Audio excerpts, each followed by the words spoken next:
So, despite what the internet wants you to believe, I'm actually getting married for the first time in my life this October to my wonderful future wife, Darby. We are very excited for our wedding. We've been planning this for the past year now, and everything is just about done except one thing being the decorations.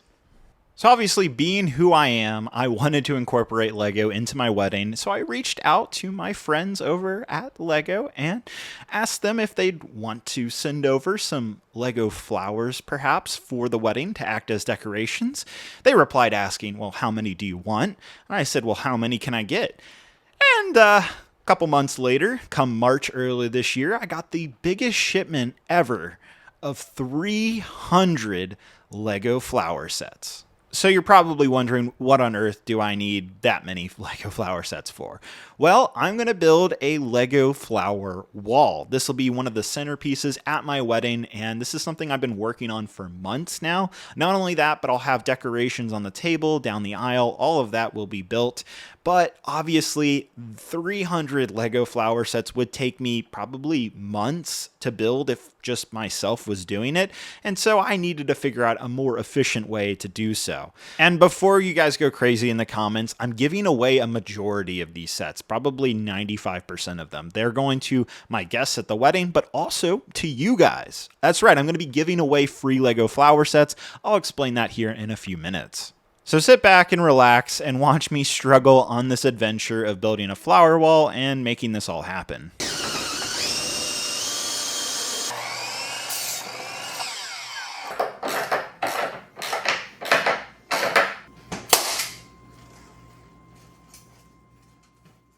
So first off, I apologize in advance for my very rough sketch here. It's just good enough for me to understand what I'm doing. I'm no engineer, but hopefully this will get the point across of my idea and plan for this flower wall. Again, this is just one aspect of the wedding, the focal point, if you will, but I wanted to go above and beyond, make sure my guests were excited to take pictures in front of this, to make sure Darby and I would enjoy it, and for it to be a real nice joy for everybody. The concept is pretty straightforward. Build two different sections out of 4x8 sheets of plywood, build a little frame to adhere that to that can stand up and that you can just drill holes into and place the Lego flowers that way. On the exterior, I would just use normal artificial greenery on the outside so we don't have to use like a billion extra Lego pieces, which would be a headache in terms of transportation, and then just use basic building supplies to make all this come together. Now, with the plans for the flower wall complete, I needed to figure out how to build all those Lego flowers, and that's where BrickFanEvent's going to come in. So next weekend, August 23rd and 24th of 2025,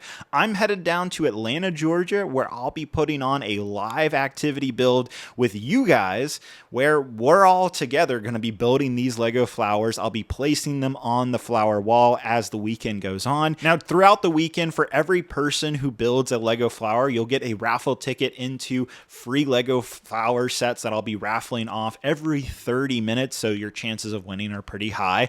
And we'll have over at least 30 sets that we're going to be giving away to random people who help participate in this build. So if you want to be a part of this, I'll leave all the information that you need to know, plus a discount on tickets with the link down in the description. And I should also mention that my Urbana mock is also going to be on display at BrickFanEvent in case you want to see that as well. So now comes the fun part. How on earth do you build a Lego flower wall that needs to be transported over multiple states?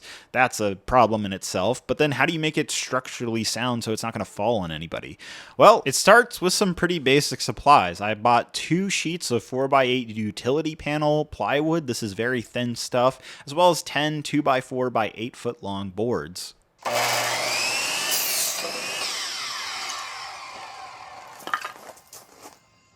Next, I made my first cuts on my outer frame of one section of the flower wall, which would ultimately be 4 feet wide by 7 feet tall. I decided to cut it off by 1 foot simply because it wouldn't fit in the trailer that I'll be transporting this in. Something I've learned from all the mocks that I've taken to conventions over the years is that you don't always think about, well, will it fit in the car? Will it fit in the trailer? I've learned my lesson over the years with that, and I'm not going to make that mistake with this flower wall.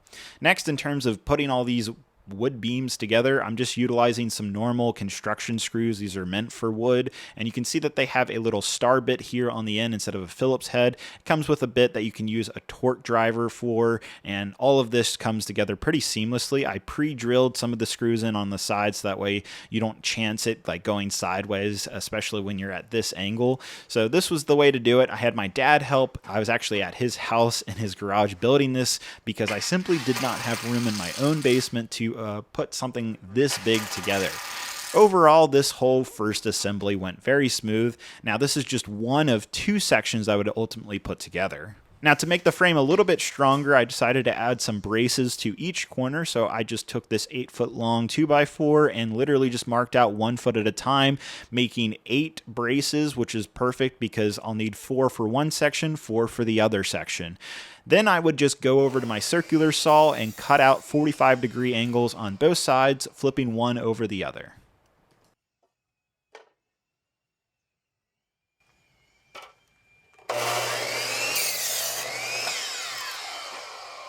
It's always satisfying to get those clean 45-degree angle cuts. So this is my 1 foot section here, again, cut on both sides, and this will just go in every corner of my frame.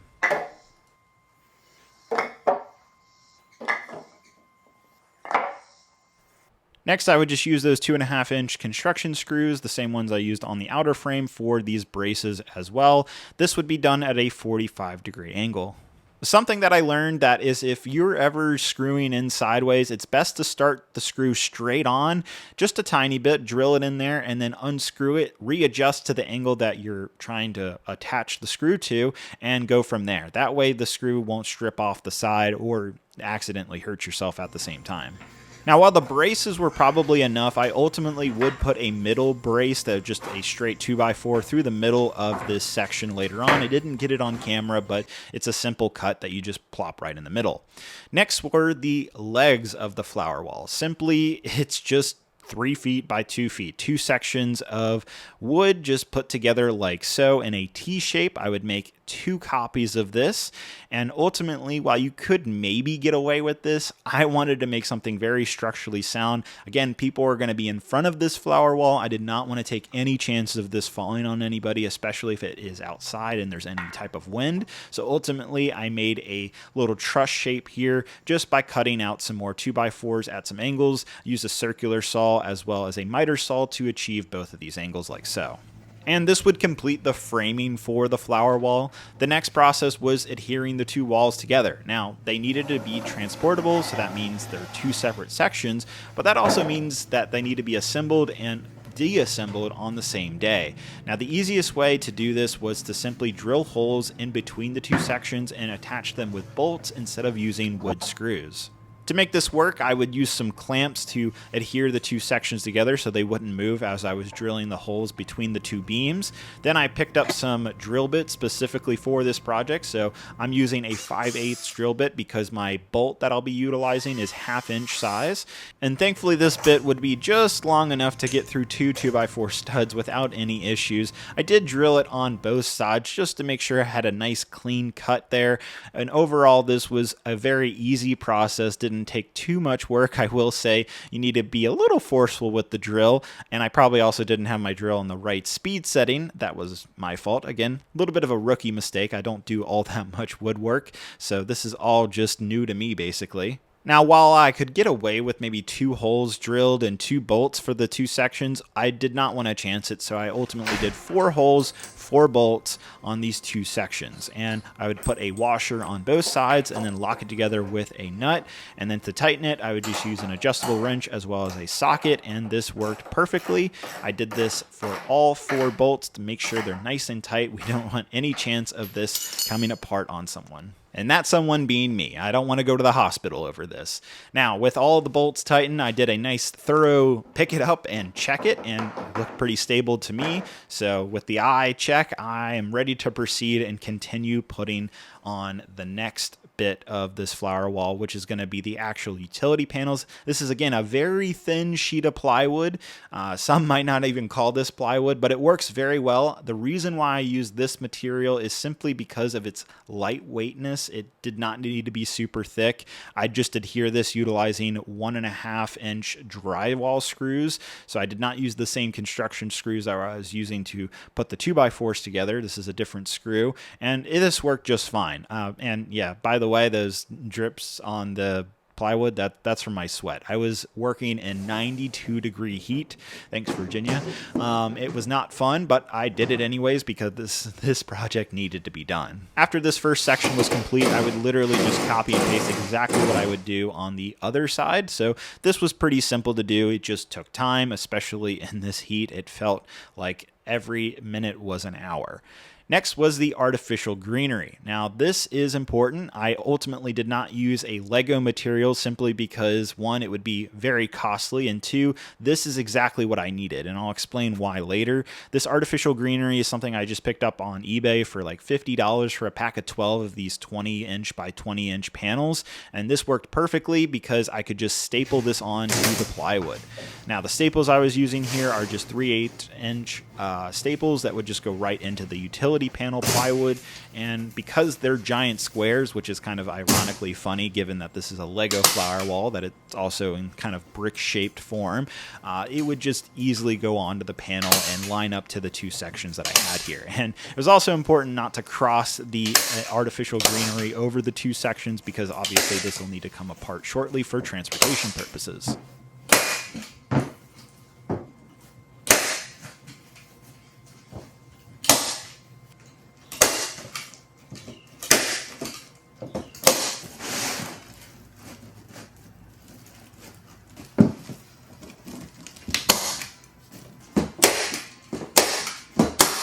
Now, because this material is a soft plastic, you can actually use basic scissors to cut out a particular size that you're looking for to fit whatever. So this worked obviously very well in my case, and the grid system also allows it to be a nice straight cut without you having to measure or put some type of guide on.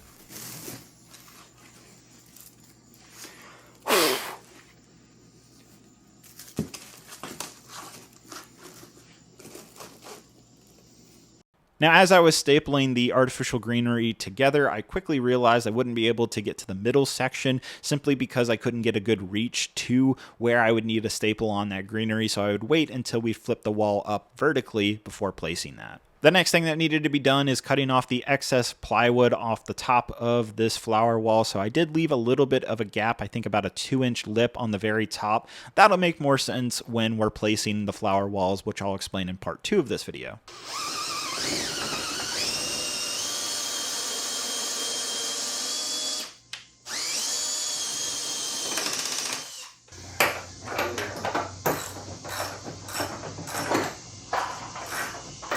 So with my dad's help, we flipped the flower wall upwards and attached the stabilizers like so. Now, we did use clamps to adhere them to the stabilizers, and we also utilized a level to make sure it was nice and straight. Then I would just simply drill the holes in and bolt these two stabilizers together, 2 bolts on each side, plenty strength to hold this flower wall together.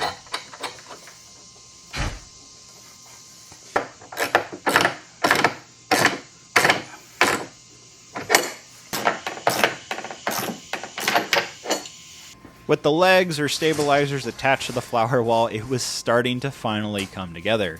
All that was left was to finish the artificial greenery, so this would be the time where I stapled the rest on, and this process went pretty seamlessly without really any hiccups. I did need a step ladder because of how tall the actual wall is, though, to reach that very top portion.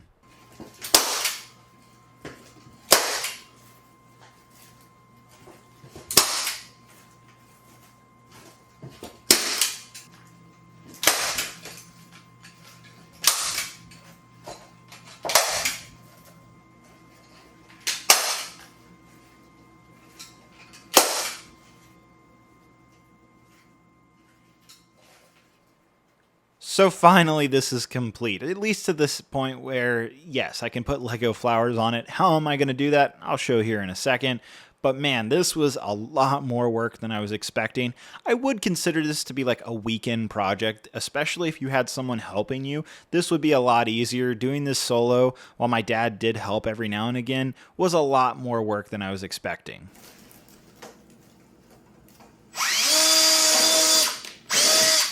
So my big brain idea for attaching Lego flowers to a wall like this is simply by drilling a hole and feeding through a Lego Technic axle and putting a Lego Technic piece on the other side to adhere it from it popping out. That's my simple yet effective way of attaching Lego flowers to this board. The thin plywood allows you not to have to drill so much, and it's just thick enough that it should hold all of these flowers together. And because of the artificial greenery having that grid system underneath of it, I'm able to drill holes in between. Okay, the flower wall is done. It's not quite ready for the wedding. Obviously, there still needs to be Lego flowers on it next. Overall, I'd say this was about 10 hours of labor, way more work than I was expecting, but it looks really good. This thing's super strong, super sturdy, which I need it to be, given that it's going to be going to Atlanta, Georgia here in just a week or so after I'm uploading this video. So if you want to come meet me, come be a part of this flower wall project, all that information is down in the description. Hope you guys enjoyed watching this flower wall build. Stay tuned for part 2, where I actually have all the flowers on, and on top of that, the bouquets that I'm going to be doing for my actual wedding, so that will be coming here in a few weeks. I'm getting married this October, so it's coming up very quickly. Hope you guys have a great, wonderful day, and I'll see you guys later. Bye-bye.